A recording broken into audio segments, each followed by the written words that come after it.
Welcome back on in, everybody, from the bleachers here on the Fan Sports Network. Kaden Formaster, Nathan Nelson, hanging out with you guys inside the Finley Hyundai studio. Welcome into the show. Wednesday, as always, Wednesdays are a little bit slower in the sports world. Not a ton going on a Wednesday today, but I will tell you this.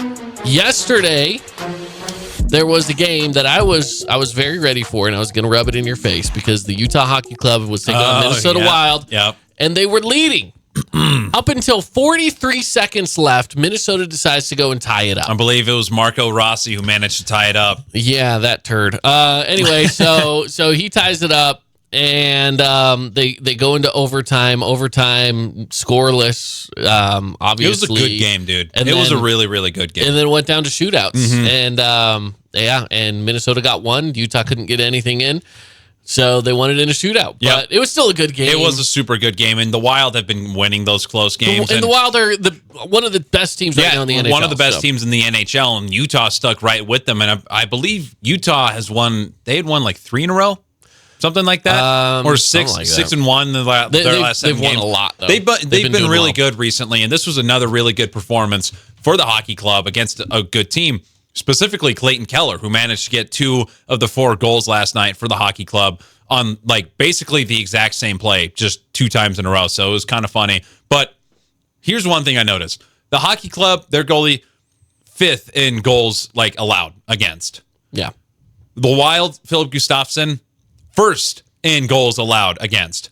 What was the final score? It was 5-4. So it was kind of it was a bit of a shootout offensively in that game, despite having 2 of the better goalies in the NHL. Just found that was a little bit funny. But yeah, my team's first ever journey to Salt Lake City. Yeah. It was a good game. And that third period. You got 3 more chances to rub it in, by the way. That third period. They play a lot. That third period was phenomenal. Yes, definitely. Lots of scoring. Lots of scoring. There were 5 goals there.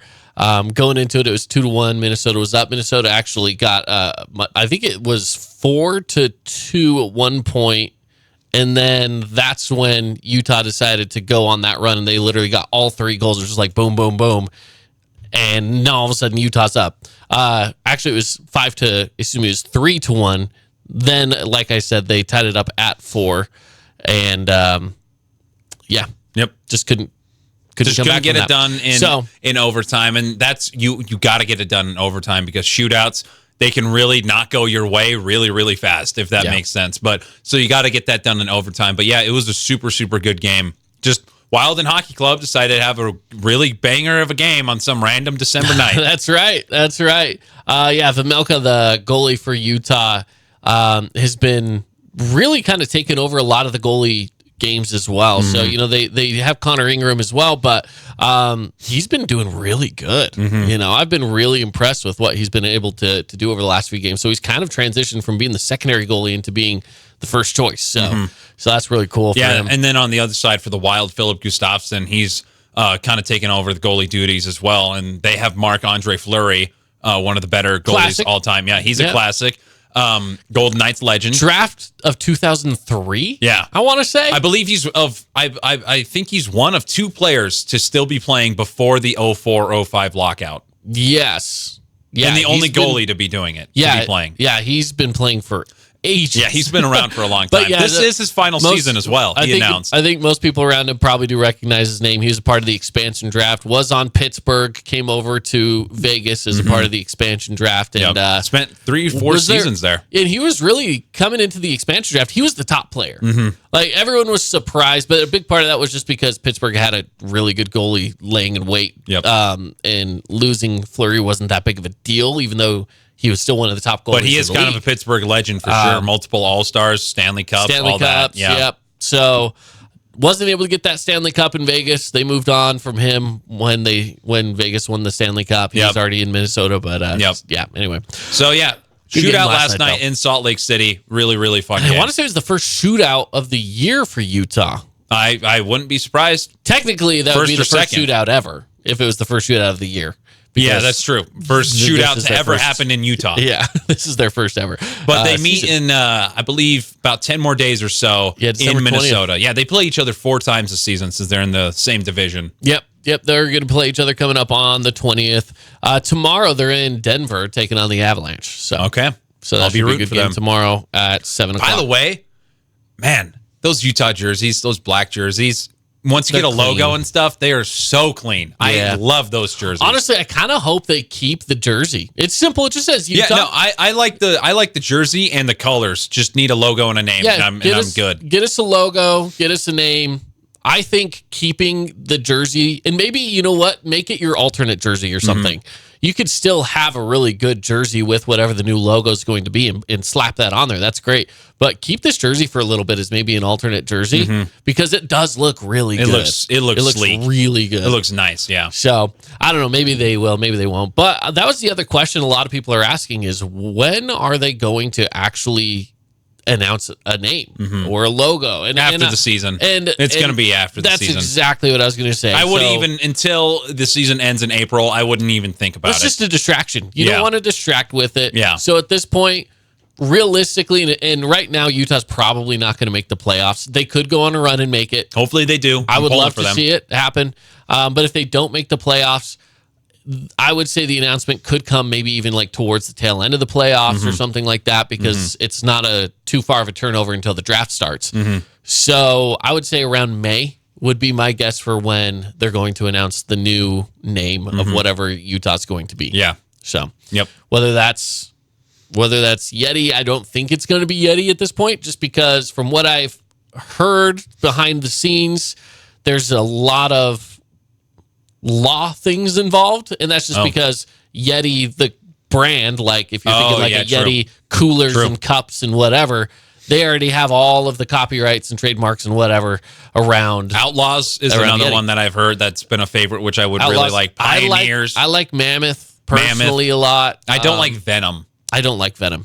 I don't want to do Venom. Personally, my top two are Mammoth and Outlaws. If they choose one of those two, I am all in on those. I have a top three: Outlaws, Pioneers, and Yeti. Okay. Interesting. So yeah, and Yeti I'm not opposed to. I just don't think that they're going to figure it out. Outlaws number one, though. I think Yeti is the organization's number one.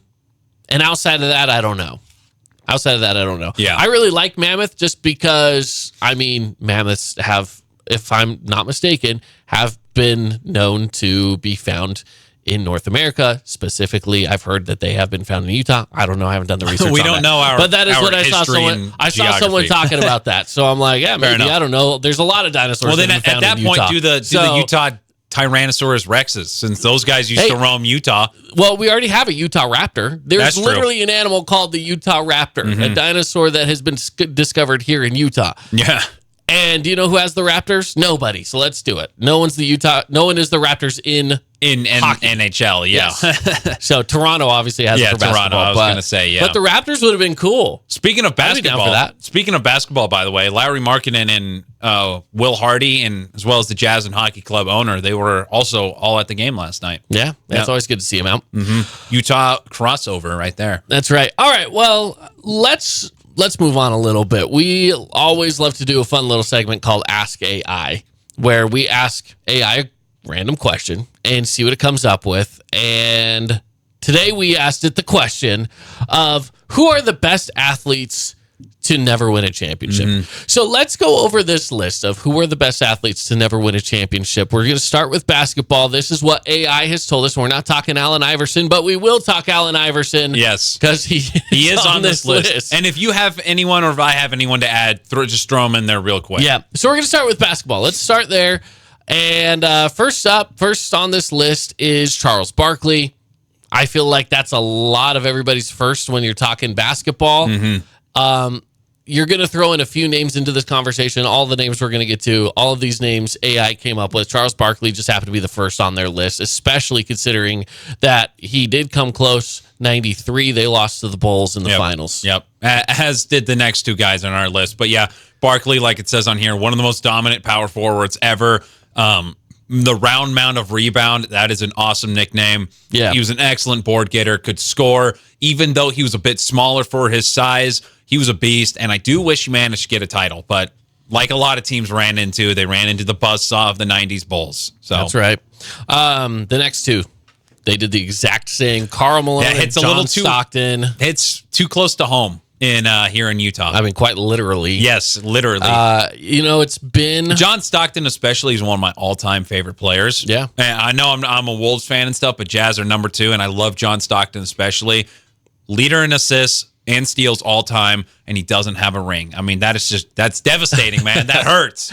You know what's crazy about this list? So Carmelo and John Stockton, they're coming in 2 and 3. We're talking, this is almost 30 years ago that this happened. And it's still it's sour for people here in Utah. It is. And I don't disagree. It's sour for me. I don't even remember it. I don't remember. Listen, I was born in December of 93. Okay. I was born in December of 93. How old was I when this was going on? I was like 4 or 5 years old. I don't remember this. Okay. I tell you what, I watched a lot of Jazz games. I'm sure I watched these games. I just don't remember it. It was long enough ago that it's just outside the memory. And am I still sour about it? Yes, I am. Yep. Yeah, I'm still sour about it. Yeah, I wasn't even alive for it at all, and I'm not even a Jazz fan, and I'm still sour about it, man. Yeah, that's what I'm saying. Me and my dad, we went to a Jazz game last season, and there was a Wi-Fi network available, and it was called Jordan Pushed Off. Yeah, that's what. So that's all that tells you all you need to know. That's what the arena's Wi-Fi is Jordan Pushed Off. Jordan Pushed Off. You know, and what's interesting is whether you watch The Last Dance, whether you just even go back and watch the play itself, that final play where being guarded by Brian Russell, and yeah, he does create some space, we'll say. No official's going to call that. Yeah. No official will not in ever that situation with MJ. No way. No way. So, am I sour about it? Did he push off? It's hazy. It's a big maybe. Even if he did, in that scenario, they just don't call those calls. Yeah. And so if it makes Utah feel any better, I personally, I don't know how Jordan feels, but I personally feel like the Jazz gave the Bulls the biggest run for their money in any of their 6 finals wins. Both those series were super good. Yeah, absolutely. Also on this list, Allen Iverson. We said we'd talk a little Allen Iverson. Here's AI, the answer. Never got it done with Philly, never got it done in Denver, just never got it done. Yeah. But he was one of the best point guards. He went to one the 2001 NBA Finals and dropped that one to the Lakers. They won game 1, dropped the next 4 though. Yep. Elgin Baylor is the final one to make this list here. This is kind of a devastating one because it says right there he retired 9 games into the Lakers season, and that's true. He did retire into their season, and I think it was about a game or 2 before they proceeded to go on a 33-game winning streak, which is still a record, and then they ended up winning the championship that year. Isn't that one of those where you're just kind of like, can we just give him one anyway? Yep. Like, he was on the team when the season started. I think he gets a ring, but he's not officially a champion. He's not officially in the books, which is tough. Yeah, and you just never know, you know? I don't know. And he had lost 8 times, like all to the Boston Celtics. He had been dealing with injuries. He was just kind of done. And then the Lakers pulled it off against the Knicks later in that year's finals. Yeah, that's crazy. All right. On to football. We get to probably one of the biggest names in football to never win a championship, and that goes to Dan Marino. He's going to start us off. And listen, this was, in my opinion, Dan Marino ahead of his time. Yeah, 100%. In today's NFL would be unstoppable. Like, he would be the number 1 quarterback in the NFL if he played today. It's always hard to say with quarterbacks and players from back then how well they would mesh with current NFL players. Like when you take like Tom Brady versus Joe Montana or whatever. It's just a different game. Dan Marino is one of those few exceptions where, honestly, if you took him from his era, put him in this era, he would absolutely dominate. Yeah, he was putting up 5,000-yard passing seasons, almost 50 touchdown passing seasons. This dude was absurd. Yeah. And went to a Super Bowl his second season, lost, never went back. And that was when passing wasn't as big. Really. I mean, in a way, yes, it was. You know, we say it wasn't, but there were a few teams that were doing it. It wasn't as prominent. Yeah, there were a few teams that were doing it and doing it well, but no one better than Dan Marino. Yeah, no one better than Dan Marino. But it really was really strong into the running back game and the running game. You know, you had your Emmitt Smiths of the world that just were the dominant players Walter of Payton. the time. Yeah, exactly. Yeah. But when he retired, he held like every important passing record ever. So yeah, he's still one of the greatest. Yeah, absolutely. The next one on the list, Barry Sanders, and he's one of these guys where, played with the Lions, obviously, didn't even go to a Super Bowl at all. Went to one NFC title game. Yeah, between him and Calvin Johnson, who is not on this list, but I'd throw him on here. You just got to feel bad for for these guys that played on Detroit during that time. The fact that Detroit, and I know they're in a much better place now, but don't let this cloud the fact that they are a poverty franchise. 100%. And they have caused two of the greatest to ever play at their position, Barry Sanders and Calvin Johnson, to retire early because they were so sick of losing. They're just like, yeah, you know what? We're probably not leaving Detroit. You guys are going to do everything you can to keep us around here. I'm just going to retire. Yep. I probably have 5 more years left in me. It's fine. Almost happened with Matthew Stafford, but they manned up, traded him to the Rams, and then he won a Super Bowl his first year. And he's still going. And hey, the Rams right now are one of the top offenses in the NFL, and they would be a scary team to meet up against when healthy right now. They are really good. They're rolling at this point, but they still have a lot of room to go until they could make a playoff. So, but hey, you know what? You just took down the Bills. I think anything could happen for them. Yeah, exactly. So, all right. Then 2 Vikings coming up on this list as well. Couple of Vikings. And Randy Moss is the first one on this list. He had his moments specifically more with New England than with Minnesota. But that was when New England was going through a little bit of a dry spell. There were a few guys. His first year there was first or second was that undefeated year, and it was amazing. Yeah, and then they lose, I want to say in the AFC Championship game. Is that when they lost? No, they lost the Super Bowl. Lost in the Super Bowl to the Giants. Yeah, to the Giants. It was That's that year. what it was. So you have seasons like that where Randy Moss was a part of that group, and there are just certain guys where you're like, they didn't win a title. And there's certain guys too like that where it's like, oh, they played on good teams. They played on the Patriots, right? Or whatever. And there's just a few names they just didn't do it. Yep, and Moss is one of them. He's one of them. And then Fran Tarkenton, one of the most innovative and game-changing quarterbacks ever, really brought scrambling to the table as well. Went to the 3 times, lost them all with the Vikings. Yep. All right. We don't have to talk too much about the Vikings. We can move on. Let's go to baseball. We'll go to baseball. I'm seeing one guy that is really missing on this list, and we'll get to him in a second. Okay. All right. We'll start off the list with Ted Williams. Ted Williams, one of the best, if not the best, pure hitter in MLB history. I mean, he went to fight in World War II and then came back and absolutely dominated. Yeah. So, batting 400 is insane. So to be able to do that. I don't care about the era. I don't care about any of that. Batting over 400 is absurd. Insane. Yeah. I mean, even listen, when there's high school kids that are batting 400, and we're talking like there's some of the best hitters that are still in high school that could probably go play in the MLB right away. Even those guys are like batting just over 400. Like a lot of them, then that's impressive, right? Baseball's a hard sport. I mean, if you hit 33% of the time, you're probably going to the Hall of Fame. Yeah. And what's crazy to me is specifically talking about baseball here and talking about hitting percentages, right? And saying that, this guy was a 400 hitter. That is what everyone claims is the toughest thing in baseball to do is just hit a baseball. And not just hit a baseball, but to hit it into an area where you can get on base. And that is not easy to do. It's crazy difficult, dude. And so, listen, I played baseball all my life growing up. I played a lot of baseball growing up. I know how hard it is to hit a baseball, and I know how frustrating it is when you don't hit a baseball. But that's what makes a good baseball player is to realize I could miss half the time and I would still be the best hitter on my team.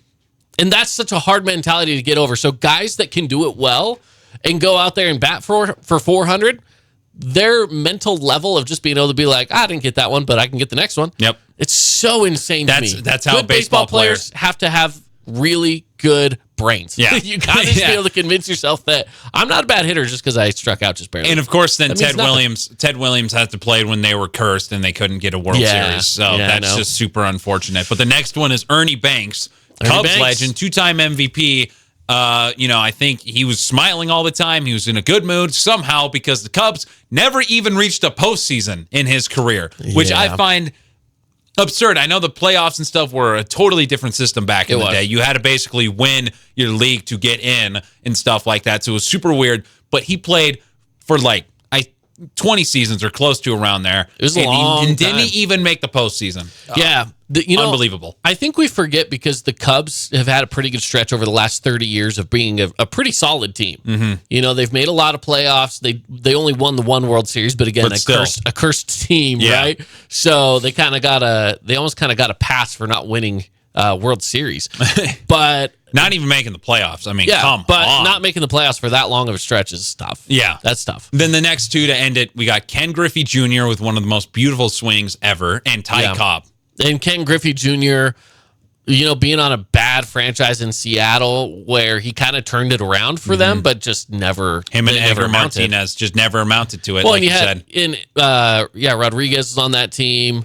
And it was just, there just wasn't a lot there. And that's the problem. You had these teams with more money that would just poach players. And so anytime you had someone that was somewhat good, they would go to the Yankees. They would go wherever, right?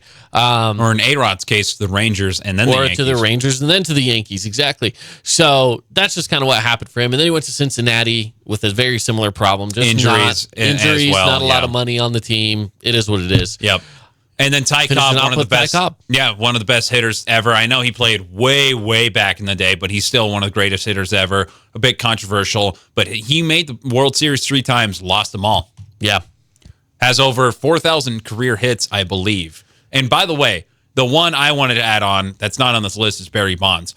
I know he's super controversial, but I mean, you think he would have won a World Series at some point, right? Yeah. A lot of people consider him the best player ever, and he never did it. He went to one, and Well, and San Francisco ended up winning a pretty good chunk of World Series. I mean, just over the course of the last in the 2010s, 20 years or so. But I mean, he was done around what year? Probably around 2007. I was going to say 2006 was my thought. 7 was his last year, yeah. So yeah, I mean, we're talking within 5 years after he leaves the team, all of a sudden it's, hey, well, let's go win some World Series. Exactly, really funny. And like I said, he went to one against the Angels in 2002 against your Angels. No, you're a Cubs fan. Sorry. Yeah, Angels are your second team, though, yeah.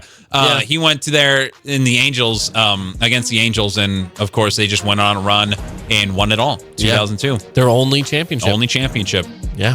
Yep, for sure. Came at the expense of Barry Bonds.